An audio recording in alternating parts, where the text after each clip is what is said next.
Side, chapter 6. And in those days, when the taught ones were increasing, there arose a grumbling against the Hebrews by the Hellenists, because their widows were overlooked in the daily serving. So the 12 summoned the group of the taught ones and said, "It is not pleasing for us to leave the word of Elohim and serve tables. Therefore, brothers, seek out from among you 7 men who are known to be filled with the set apart spirit and wisdom, whom we shall appoint for this duty. But we shall give ourselves continually to prayer and to serving the word."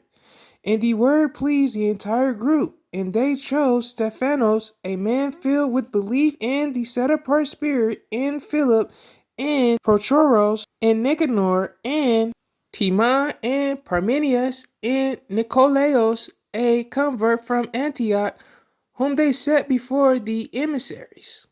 And when they had prayed, they laid hands on them. And the word of Elohim spread, and the number of the taught ones increased greatly in Jerusalem, and a great many of the priests were obedient to the belief. In Acts chapter 7, verse 22, and Moshe was instructed in all the wisdom of the Mizrahites, and was mighty in words and works. And when he was 40 years old, it came into his heart to visit his brothers, the children of Israel, and seeing one of them being wrong, he defended and revenged him who was oppressed, smiting the Mizraim.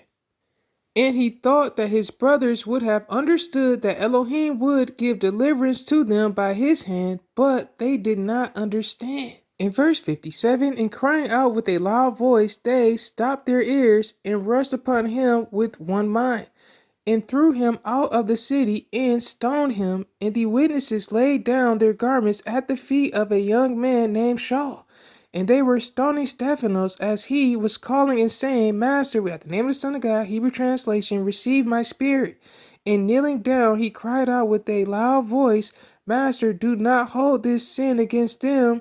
And having said this, he fell asleep. In chapter 8, and Shaul was given approval to his death. And on that day there was a great persecution against the assembly which was at Jerusalem, and they were all scattered throughout the countries of Judah and Shamaron, except the emissaries.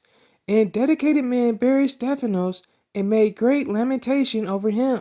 But Shaul was ravaging the assembly, entering every house, and dragging off men and women, putting them in prison.